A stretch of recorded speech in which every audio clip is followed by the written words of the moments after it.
For the first 100 or so years, where artificial light has been a mainstream thing that we've all had inside our homes, it looked pretty much like this.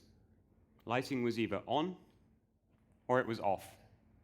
And we typically just flicked a switch to make that happen. If you were really fancy, you maybe had something you could turn to change the dim level. Now, back in 2012, that changed. We launched Philips Hue personal wireless lighting, the world's first internet-connected light bulb. And we gave people the ability to control the color, the brightness, the on-off state of their lights from a smartphone.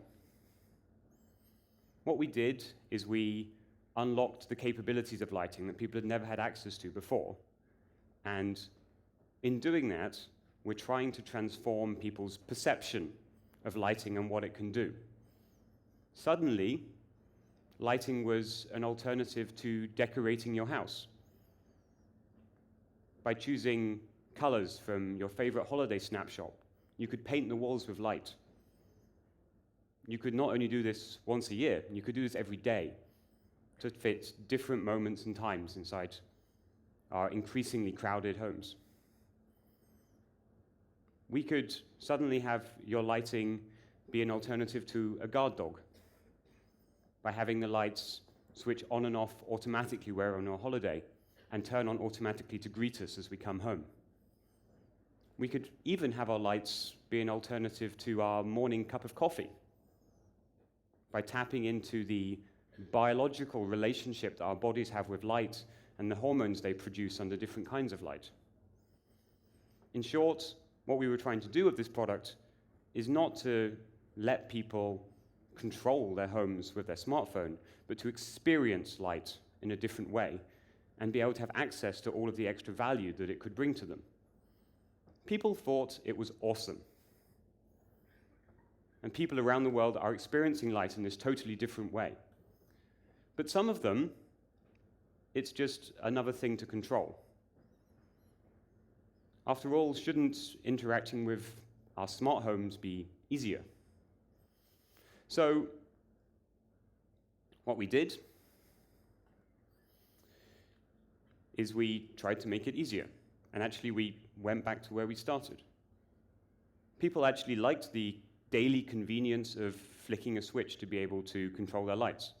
So what we did is we went out and we made ourselves some switches. And we actually married the daily convenience of pressing a button, flicking a switch that's on the same place in the wall every day, with the powerful interface of your smartphone to be able to create these custom light ratings and configure how the home responds to you. And people love this too. But still, while we've undoubtedly changed people's relationship with lighting and the kinds of value they get out of it, have we really made their lives easier? After all, the promise is a smart home, not a controlled home. And I think this is something that we need to think about when we're making all of our connected products. It's about making people's lives easier with technology. It's not about making yet another product app-controlled. So we have a lot of ways of interacting with lighting now. You can do it from wall switches, you can do it from an app, you can even do it from your wrist on a smartwatch. But we're still just controlling light. And at Philips, we believe that actually we can do better than that. We can have lighting respond to what's going on inside the home and make living in our homes easier. After all, we all actually have a lot in common with how we typically use lighting and how we typically live our days. Now, let's have a look through a typical day and think how lighting plays a role in this. Let's start by turning off the lights. No matter where we live in the world, unless you're in the Arctic regions, it's dark every night. We all sleep. And there's a right light, or a lack thereof, for that. So why do we have to turn off the lights? Why can it not be that our homes know when we're going to sleep and set the right lights to the right setting for that? We all wake up. And there's definitely a way in which we can use light to do that more effectively. Waking up to a noisy alarm is not a natural way to wake up. Waking up with light is how we evolved. This is what we're used to. And we actually expect for our body, for the way our brains react to light, a certain shade of warm white light to wake up to, transitioning into a bright white light that you get around daytime to make us feel energized. So why can our homes not know when we're waking up? Maybe even detect when is the right time to wake us up and do that naturally with light. Why is this something we have to wake up and then press a button to be able to turn on the lights in the morning? We all get ready for the day. We get up, we shave, we go to the bathroom, we have breakfast. This happens every day. Why do we need to control and interact with our light to do that? Why can it not just support us and do what we're doing? Most of us, we leave the house during the day. We should be able to detect this and set the lights to an appropriate setting to either save energy, or if we're really worried, make it seem like we're still at home so people don't break in. The day goes on. Most of the time in our homes, we're not actually there. But at a certain point, we all come home.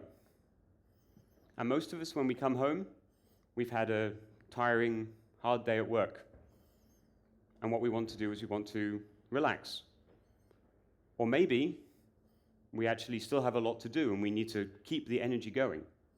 Our homes should be able to tell this context and give us the right lighting to support this. If we've had a stressful day and we need to unwind, we should have a much warmer component of light to encourage melatonin production in our brains and help our bodies calm down. If we need to keep getting stuff done, we need a bluer light to give us an energy boost.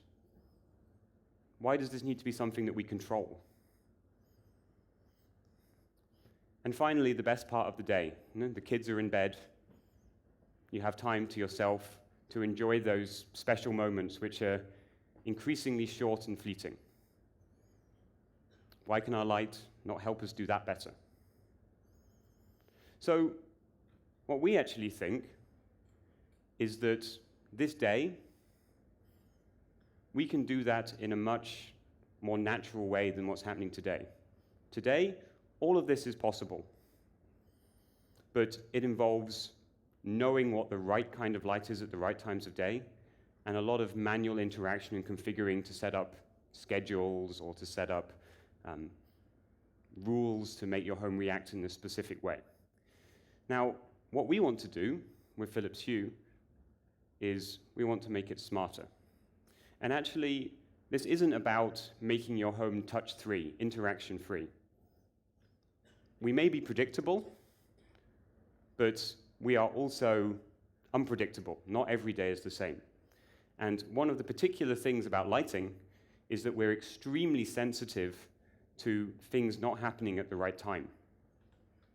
If your thermostat is 5 minutes late turning on, you probably don't even notice. If your lights aren't on when you walk into the front door, that's a problem. If you walk in and what the lights are doing is wrong, you need to be able to override it immediately. So what we actually see is it's going to be a combination of the right controls in the right place with context. And building this context is key. And context can be a lot of different things. It can be the time of the day. It can be where you are inside the house. It can be the weather conditions outside. It can be things which are gathered from sensors inside our home or other products that we're using inside our home. And by using this context together with these physical controls, we can actually have the light support us better. Imagine coming home and you just press a button. It's the one button, and the light just does the right thing given the context. This is the world we think we're heading to. So let's see some examples of what this can mean. waking up. You're in the bedroom. We can tell that with sensors, the location of your phone. You have a time when you want to wake up, and the weather outside is looking a little bit dull and gloomy.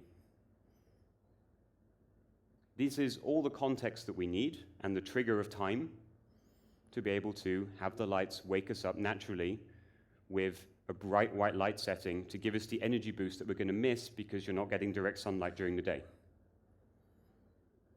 Another example. It's the middle of the night, time. Something is happening in the corridor of your home. Maybe we're detecting this with sensors. And it's the part of the day when you're normally sleeping. So what we should do in this case is actually, we shouldn't turn on the lights bright because it's the normal time when you're sleeping. We don't want to wake you up, but we also want to prevent that you're stumbling over things. So let's turn on the lights to a very dim, very warm light setting that lets you see what you're doing, but minimally interrupts your sleep cycle. Another case. You're in the living room. The TV is on and you're playing a video game. Maybe what the lights should do in this case is they should actually tap into the content of what's playing on the screen and have the lights immerse you more into the game that you're playing, suck you into the content. Here we're actually using a trigger of what's happening on another device as a way of driving the lighting. And these are things we're already doing today. All of these use cases we're doing, but it's not happening automatically yet.